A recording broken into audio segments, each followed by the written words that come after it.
26 साल का वो नौजवान शख्स जिसको जनता रविंद्र सिंह भाटी के नाम से जानती थी, जिसने बड़ी बड़ी दिग्गज पार्टियों को पछाड़कर शिव की विदायकी अपने हाथ में ले ली थी।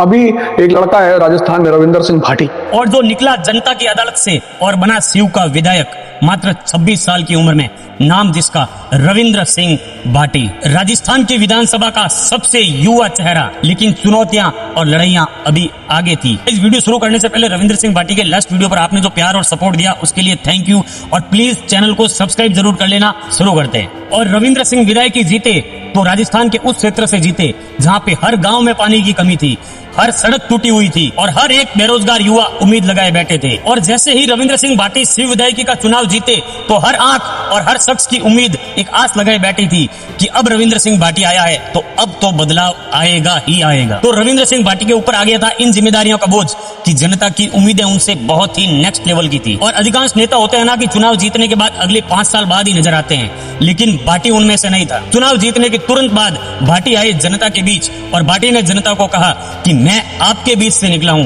तो आपकी लड़ाई ही मेरी लड़ाई है। लेकिन जैसे ही भाटी विधानसभा में पहुंचे तो भाटी के सामने आई राजस्थान की राजनीति की असली तस्वीर, जहां पर थे अनुभवी नेता, सियासी खेल, लॉबिंग और गुटबाजी। हर जगह एक नया जाल भाटी के लिए इंतजार कर रहा था। और इन सब बड़े सियासी दावपेच के बीच में एक युवा चेहरा होना ही भाटी के लिए सबसे बड़ी चुनौती थी। यहाँ तक कि विरोधी नेताओं ने उनको बोल दिया कि ये बच्चा क्या करेगा। लेकिन रविंद्र सिंह भाटी तब भी चुप नहीं रहे और जनता के हर मुद्दे पर विधानसभा में दमदार आवाज उठाई। लेकिन कहते हैं ना कि जो सच्चा होता है भगवान उसकी परीक्षा बहुत ही अच्छे तरीके से लेता है। और इन्हीं घटनाओं के बीच बासन पीर की घटना हुई, जहाँ पर कुछ जातिवादी और धर्मवाद के चलते कुछ लोगों ने हिंदू संस्कृति से जुड़े लोक देवताओं की और वीरों की छतरियों को तोड़ना शुरू कर दिया। लेकिन उस मुद्दे पर भाटी ने सबसे पहले आवाज उठाई और लोगों को कहा कि अन्याय होगा तो सबसे पहले मैं आपके साथ खड़ा होऊंगा। और कहा कि मुझे वो कुर्सी एसी और वो 4 व्हीलर की चलती गाड़ी में एसी प्यारी नहीं है, मैं आपके बीच रहूंगा, अन्याय के खिलाफ आपके साथ खड़ा मिलूंगा। भाटी के इसी अंदाज से लोगों को कहीं न कहीं ट्रस्ट हो गया कि कोई भी समस्या हो, भाटी हमारे साथ है तो समस्या का हल निकल ही जाएगा। और लोगों के इसी विश्वास के चलते केवल राजस्थान की शिव में ही नहीं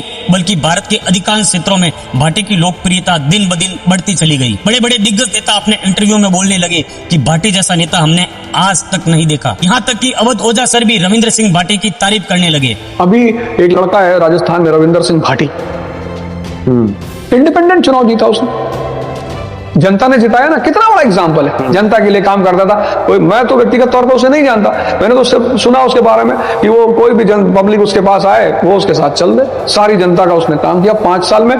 क्या जनता ने सम्मान किया उस लड़के का, उसको उठाकर बैठा दिया। उसको ना बीजेपी ने टिकट दिया ना कांग्रेस ने टिकट दिया। उसने जनता ने कोई बात नहीं, हम तेरे साथ हैं, तुझे टिकट की क्या जरूरत है। आज की डेट में वो राजस्थान की विधानसभा में बैठा हुआ। तो और जनता की इन्हीं बातों ने रविंद्र सिंह भाटी को बना दिया जनता का असली नेता। चाहे किसी समाज विशेष पर या फिर राजस्थान की शौर्य गाथा पर कोई भी ओछा बयान हो या फिर तिरस्कार वाली बात हो तो भाटी सबसे पहले आवाज उठाते और भाटी कह देते कि यह धरती और यह राजस्थान शौर्य और बलिदान की गाथा है, यहाँ पर किसी भी तरह का अपमान बिल्कुल बर्दाश्त नहीं होगा। लेकिन कहते हैं ना कि जीतने के बाद केवल भाषण देना ही काफी नहीं होता है, काम भी करना होता है, लोगों की समस्याएं भी सॉल्व करनी होती है। पर इन्हीं सब बातों में अगर आप काम कर भी लो तो सिस्टम इतना आसान और इजी कहाँ है। सिस्टम की कठिनाइयां और डिफिकल्टी तो आगे भाटी का इंतजार कर रही थी। कई फाइलें अटकने लगी, अधिकारी बहाना बनाने लगे, लेकिन भाटी ने तब भी हार नहीं मानी और एकजुट होकर खड़े रहे जनता के साथ, जनता के बीच, जनता का असली नेता बनकर। कई दफ्तरों में जाते, कई अफसरों से बात करते और फिर जनता के बीच आकर बोलते कि ये कुर्सी मुझे आराम के लिए नहीं मिली है, ये कुर्सी मुझे जनता के हक की लड़ाई के लिए मिली है, तो मैं लड़ूंगा, जब तक सांस है तब तक जनता की आवाज बनकर लड़ूंगा। सिस्टम के खिलाफ जाना हो या फिर सिस्टम के साथ खड़े रहना हो, पर जिस काम से जनता की भलाई होती हो उस काम में भाटी सबसे पहली लाइन में खड़े मिलते। हालांकि भाटी खुद छात्र राजनीति से निकले थे तो उन्हें युवाओं की आवाज बहुत ही अच्छे तरीके से समझ में आती थी और उन्होंने युवाओं की आवाज को बहुत ही अच्छा खासा महत्व दिया था, जो शायद आज तक राजस्थान की राजनीति में कोई भी नेता नहीं कर पाया। युवाओं को रोजगार, शिक्षा और नई दिशा देने में उन्होंने हर एक महत्वपूर्ण कोशिश की जो उनको करनी चाहिए थी। और उन्होंने युवाओं को एक ही बात बोली कि युवा राजनीति में केवल नारे लगाने के लिए नहीं आए, उन्हें बदलाव करने के लिए आगे आना है। लेकिन कहते हैं ना कि सफलता इतनी आसान कहाँ होती है। जैसे जैसे जनता का विश्वास बढ़ता गया, भाटी और लोकप्रिय होते गए तो भाटी के विरोधियों की चाल और ज्यादा गहरी होने लगी। पार्टी के खिलाफ जो षड्यंत्र रचे जाते थे वो और ज्यादा गहरे हो गए। उनको और ज्यादा एफर्ट लगाना पड़ा पार्टी को नीचा दिखाने के लिए। बट पार्टी के साथ एक चीज थी जनता का विश्वास। पार्टी के खिलाफ कई अफवाहें उड़ी, कई आरोप लगने लगे, सोशल मीडिया पर ट्रोल होने लगे, लेकिन उसके बाद भाटी उन मुश्किलों का सामना करते हुए अलग ही जोश के साथ उठ खड़े होते कि मैं इतनी जल्दी हार मानने वाला नहीं। चाहे कितने भी आरोप लगा लो, कितने भी अफवाहें उड़ा लो, कितने भी सोशल मीडिया पर ट्रोल कर लो, जनता का नेता हूं, जनता के लिए लड़ूंगा। और जैसे ही अफवाहें उड़ती तो अगले ही दिन अखबार की हेडलाइन, न्यूज़पेपर हेडलाइन और सोशल मीडिया भाटी की तारीफें करता नहीं थकता था। वो तारीफें और वो हेडलाइन ये साबित कर देती कि किसी भी सच्चाई को कोई भी अफवाह हिला नहीं सकती। चुनाव जीतना तो रविंद्र सिंह भाटी के लिए जस्ट एक पहला पड़ाव था।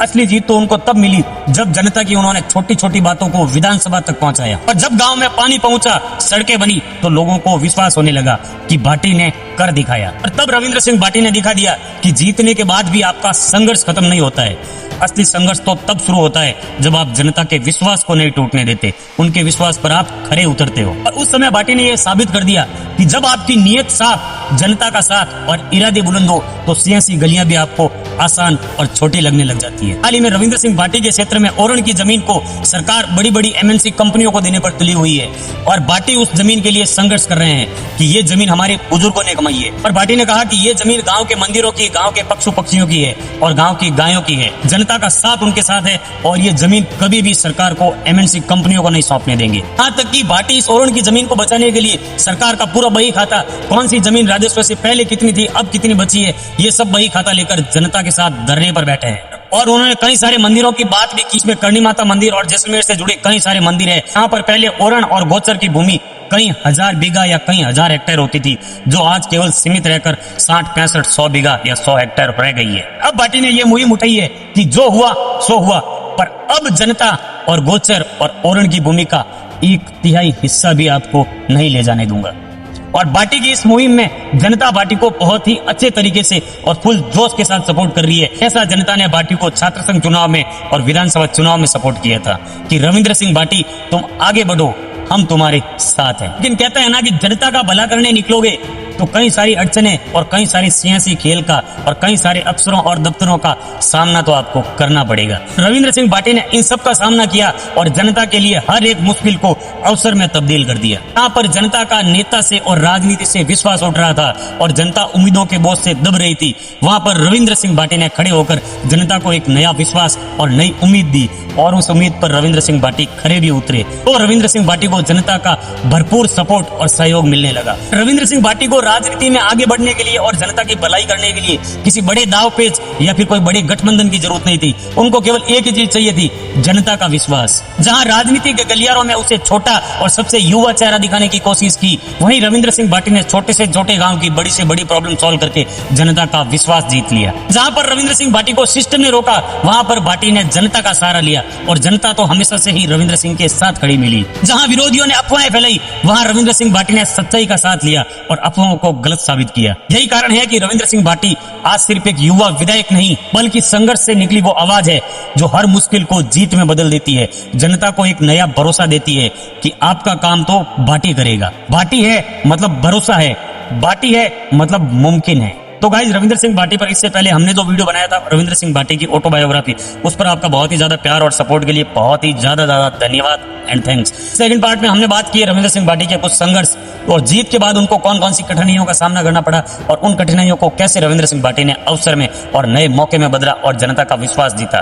तो आई होप आपको वीडियो पसंद आया होगा और अगर वीडियो पसंद आया तो प्लीज चैनल को सब्सक्राइब जरूर करना, लाइक, फॉलो एंड सब्सक्राइब। तो आप वो सीमांत के क्षेत्र के लोग वो मजबूत होंगे। कोई अगर रीस हुआ तो मारे हम काटो, मारे हुए लोगों कहीं कुन बिगाड़ी। इस बजट में आपने सीमांत के उन लोगों को नकार के उनके साथ एक कुठाराघात किया।